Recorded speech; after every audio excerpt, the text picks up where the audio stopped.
Beep. I'm beeping. I didn't even see the light come on. Clayton, before we get into the point of this video was the positioner, we're going to go through a little quick update for everybody. Wish everybody Happy New Year. I don't think I did that in the last video because we had filmed it Before? basically months before. Yeah. Happy New Year. New Year, new us. Do I look any different? I look a little dirtier maybe today.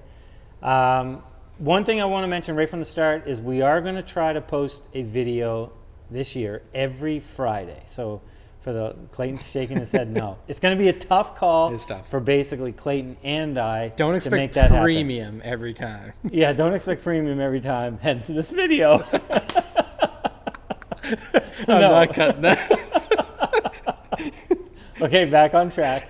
So we're going to try to post a video every Friday. We're going to do our best. No promises, but Friday we're going to try to have a schedule and keep on that this year. So that's our goal for this year. But I wanted to bring you guys a little bit of an update to everything that we got in the shop, things that we're working on, stuff like that. So 2-liter TSI, Gen 1, Gen 2. I know this is a Mark V, but this would be the same engine in a Mark 6, GTI, EOS, Passats, a million other cars that these came in, Jettas. All the stuff that people always say, do a video on this. Yeah, this one's getting Cyvex, and as of yesterday, I think I messaged you guys, this one's alive. It's not alive on Cyvex yet, but it is alive on stock ECU. So this is all-wheel drive converted, big turbo, G900, all the fixins. Link them above. Link them above.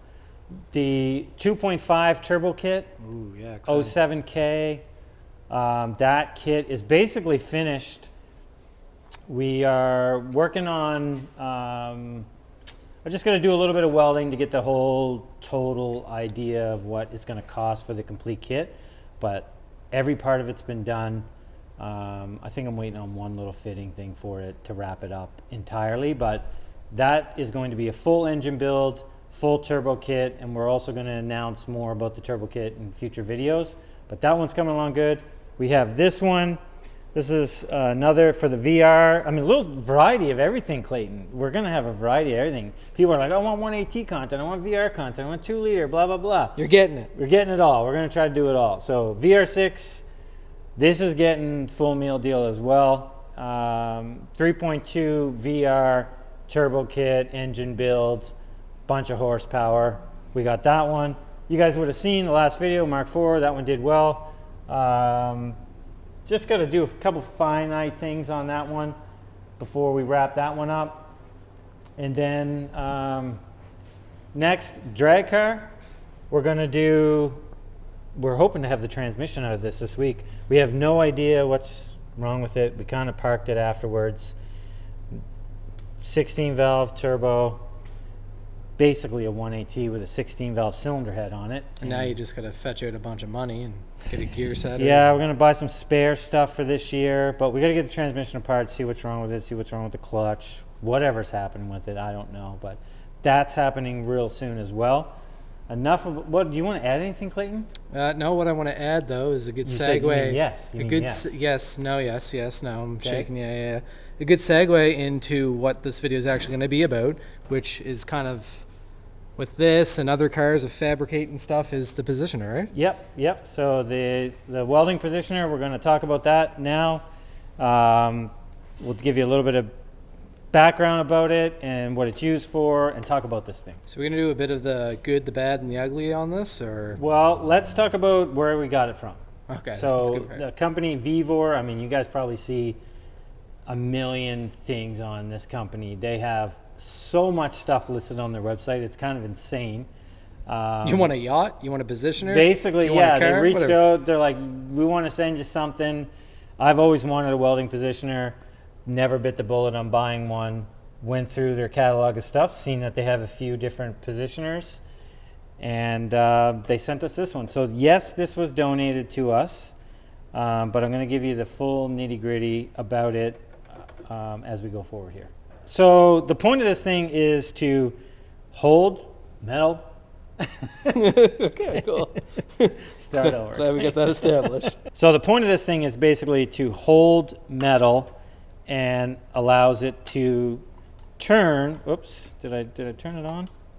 to turn consistently while you weld it. And I have done a few test pieces. We'll get to that in a few seconds, but this piece specifically has a 3-inch small chuck on the top, and it has obviously your on and off buttons, reverse, backwards, forwards, all that. Has an emergency stop. This is your speed. Actually, it has a pedal also to start and stop the positioner from moving. And then this is your speed, which this is one of the downsides to this thing is the speed. It goes way too fast for TIG welding. Maybe a MIG you would be able to get away with it. Stick welding, maybe. Yeah, maybe. We'll get more to the speed in a second. As you can see, we just bolted on our own ground lead so that I can just hook that onto the table when I want to use it. I have used this a couple times now. The big thing is that when you want to start welding, you heat up the part, you put your foot on the pedal, and this starts to rotate. This does move like this as well, so you can put a piece on here and have it like this, and then, you know, have it turning, this way as well. It's turning very slow right now, yeah. You almost can't even tell. Yeah. So I have tried to weld a few things with it. Clayton will add some clips into here. Now, I'm not a professional welder. I'm an okay welder. Clayton adds some of the photos of my good welds? previous welds. And when I did the first test piece with this was without any filler rod. It was very, very consistent. Focus. Oh yeah, look at that. However, when I started trying to add filler rod, the problem I had was the speed of this thing. So it just, if you spent the time to try to dial it in to the proper speed that you need to weld 2, 3, 4-inch pipe, the issue is that the finest adjustment on this knob, this low in the RPM, it really makes a big impact. So it's very hard to replicate one piece to the next. If you just basically breathe on that button, it's changing the speed and it ruins you trying to weld in it. So that's kind of one of the flaws with this. I have seen some guys online that have modified these and replaced the motor, which obviously adds some additional cost to what this would be to make it useful. One of the other things I kind of struggle with this so far is it just has wing nuts. Clayton and I fought with this when we first got it. When you put this is a 10 kilogram version of this. When you get a piece of pipe that's hanging out a couple of feet off of this, these wing nuts, like I got these pretty tight. I mean, just by hand, but I can easily move this. So that kind of is easily resolved. You could drill some pins in it to hold it in certain positions to get it fixed exactly how you want it. But you're not putting anything super heavy on this one without it wanting to tip over on itself. No, and on a positive note, with this all being said, you kind of get what you pay for. I'm looking up in the sky because Clayton's standing on a stool. On a stool right now. Yeah, you kind of get what you pay for with this. So, with some slight modifications, could you make it very usable for everyday use? I'm sure you could. If you don't want to modify it, then you're spending what, triple, quadruple? So I have looked at that. Obviously, we got this for free, and I wanted to try to make it usable for me because I really could benefit from having one of these. But when I started looking at the chuck, this is another kind of faulty thing. This chuck is so small that trying to hold any... Why is that not coming off there? This comes off. It just spins off. I'm struggling. But the chuck itself, it just comes with these little feet here, or little arms to be able to tighten that. And in order to do that, you don't get enough leverage on the piece. So sure, it's fine keeping the piece upright, but as soon as you try to lean it over, the chuck's not doing a great enough job holding the material. So we ran into that problem again, pieces falling off of it and stuff. So getting to the point what Clayton was mentioning about modifying it to make it work. In this application, because I've looked at trying to modify it to make it work, I would need a new motor, and I would need a better chuck to make it really, really usable. The tilting part, like I said, I could just pin this and make it everything I need in that regard. But the chuck alone, looking at the cheapest ones I could find, I'm probably going to spend between $200 and $300 for a 6 to 8 inch small low profile chuck for a positioner. And I think the motor was like another $100 to $150 to do the modifications to the motor to make that work. So in this scenario, for this application, the next step up probably would be the better version. Which is another VEVOR. Yeah, product, they do right? offer 2 other versions of this, which are, I think those ones are creeping up more closer to $1,000, $700 to $1,000. Typically a good industrial positioner is going to be thousands of dollars, so it's still a lot cheaper. From my scouring the YouTubes, the bigger ones, the position of, or sorry, the speed of the positioner itself, I'm just going to undo this. The speed of this, when you get lower on the bigger ones, it's a lot more, there's a lot more resolution. So it's really easy to replicate, where this one, like I'm moving it the littlest tiny amount. I mean, look at, can you get the positioner and the button in at the same time, Clayton? I can try it. So like it's moving now really slow, and I move it, like my fingers probably didn't even pick up that I moved it on the camera, and it's not moving now. And the other thing is, when you have it this slow, because it's requiring very little voltage, I can hold this. And stop it. And stop it. So with any bit of weight on it, that also is going to impact how it will weld. So if you put something heavier on here and you're like, oh, I got the speed perfect, and I got the speed perfect for this thing. Let me try this again. Let's say it's there. That's way too fast for TIG welding. But let's say it's there, and then all of a sudden I got a heavier piece, a piece of it, a muffler on it or something like that, and now it's going a different speed altogether. So that's some of the problems with it. Are we going to try to modify it and make it work? I'm going to say it's unknown still. I really like the idea with all of the it. project cars that you just mentioned, are you going to have time to modify it to make it work? No, and I've already gone back to the person I've been dealing with at VEVOR, and I'm like, send me the bigger one. Like, I'll send you this one back, this one for this application. Even doing smaller 2.5 inch pipe, I don't think it's going to work for us. And we talked about this, maybe for jewelers and stuff like that, that it's doing like some soldering and fine stuff. Yeah. Maybe that's And Clayton had a perfect good for this. idea, like 3D scanning. You could easily. Oh, so yeah, I did say that. That was a good idea. Why is it Clayton. not working now? I pressed the button. I don't know. You What happened to it now? You're messing around with everything. Did you get the volume down there? Crank the volume. Oh, I turned it down. There I pressed the button. I undid the pedal so I'd make it easier for myself, and here I am confusing myself. So yeah, for 3D scanning, for example, it might be a bit of an extreme case for 3D scanning, but for anybody that's done 3D scanning, having a turntable like that would be great. And yes, in smaller scenarios, maybe jewelry or something like that, there'd be other good uses for it, but in this shop, welding, exhaust, intercooler piping, intake, stuff like that, without a bunch of modifications, it's not going to probably work here. Not ideal. Not ideal. So all the quality, the build quality, all of that stuff checks out. So my goal is, and I tried to just purchase the bigger one, to be honest, before doing this video.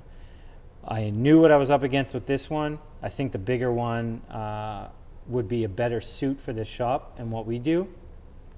But when I reached out to them about it, they're like, put this video out, maybe they can gear us up with a larger one afterwards. So we'll see. I may just purchase the bigger one. I at least know that it's not complete garbage. It's just a little too small for what we're working with here. Clayton, is this a regular review? It's not. Is this a review channel? It's not a review channel, so bear with us. Bear with us, But you know yeah. what? Not a bad idea, and we'd like to be honest. Will it work for some people? I'm sure. Is it premium to work for what we need here? Not ideal. That's No, it. So no. it's not that it's a complete trash unit. It's just that it's So some like modifications. Clayton, like this is what I was getting trying to weld, and obviously you can see from the other pictures that I did that I have the capabilities of welding better than this, but it was like super inconsistent every time I tried to change the speed. Now, I spend more time practicing, I would get better at it for sure. The problem is the consistency. As soon as I stepped away from it or put a different piece of material on it and this knob got bumped, you're starting from scratch. So it makes it really, really tough. And because how much you have to put your hands on it to set it up with new metal and everything else, it's going to happen. This, all that stuff. Ideally, if what you were doing there, like max was an eighth of the speed that it's going, the resolution was like that, it'd probably be perfect. Yeah, the big ones still have, they still go way too fast in my opinion, but the down low, there's still a much broader resolution. So when you're actually turning the knob, you can see it, the speed change. Well, obviously you can see the speed change when I turn the knob on this, but when you get down that low in speed, you're not even doing anything and the thing's changing. The other thing I did mention is obviously the bigger around an object that you're welding, the faster it can actually be turned up because the radius is actually going slower around the edges. So maybe, everything changes it. Yeah, maybe if it was a 6 or 8 inch around something, with this turned up at a reasonable speed, it'd be doable. But for anything that's really made for this chuck, it's not ideal. Yeah, you're right. You're right. So hopefully you guys got a little bit of information or a little bit of info about this thing. For a small hobbyist shop, could you make this work on a budget? I think yes, you could. You're going to spend a little bit more time trying to make it work specifically and be really useful. But this is only like $300, I think, Canadian, so like $50 US. So yeah, for the price, it could easily be modified, but in this situation for us, the cost, the amount of time spent to modify it, the extra things for it to be useful for me specifically, the price starts getting up there that it's just worth me buying a bigger one. So I will link this below in the description. They probably have given me a discount code of some sort. I don't even know. I'll have to look at that, but I'm sure there's a reason they want us to do these videos and it's probably to generate sales. So I'll put whatever information they've given me in the comment section below or in the description. I hope we have other videos like this in the future, and for guys that have been following the channel a while, I will say this. I get emailed every week about somebody wanting to give us something. Oh, car stereos and light bulbs. And oh my God, it's endless. Like scanners, like car scanners or whatever, like OBD scanners. I could have 900 of those. Send us a 3D scanner. Yeah. It's something useful. Yeah. So the point I'm getting at here is I'm turning down so much of that nonsense because I don't want to bring it to the channel. This was something that could be very useful for us, and that's why I took it on. Much like the generator that we did a review on before. We got another one. They sent another one. So we're going to do another review, just kind of comparing those. But we're going to try our hardest to make sure that if we do get given something like this, that it's useful, you guys get some good information out of it, and it helps the shop. So there's the one perk to the YouTube stuff is that companies do reach out to us. However, as you'll see from a lot of channels, the paid advertisement stuff, you can't believe half the stuff you see anymore, and it kind of ruins it. And I don't want to be like that. So, full disclosure. And Are you going to add anything else, Clayton? Yeah, it has to be used in the shop, or if it's like Rogaine or something, just so I can grow some hair back on my head. That'd be ideal. Yeah. Like diet pills, you know. Diet pills, yeah. What are the other ones? Mental health. Yes, I could use all those now. So yeah, if you guys have any questions or comments about this thing or any of the other vehicles in the shop, we didn't even talk about the Mark 7 on the hoist. That's here for turbo upgrade and dyno time. You'll probably see something on that. Anyways, I'm done rambling. Make sure, Clayton, you put some video of me welding with this thing and some video or some photos at least of regular welding. That's it. See you in the next video. Happy New Year, everyone. Every Friday, Clayton? Every Friday. Every Friday. We're going to try. See you in the next video.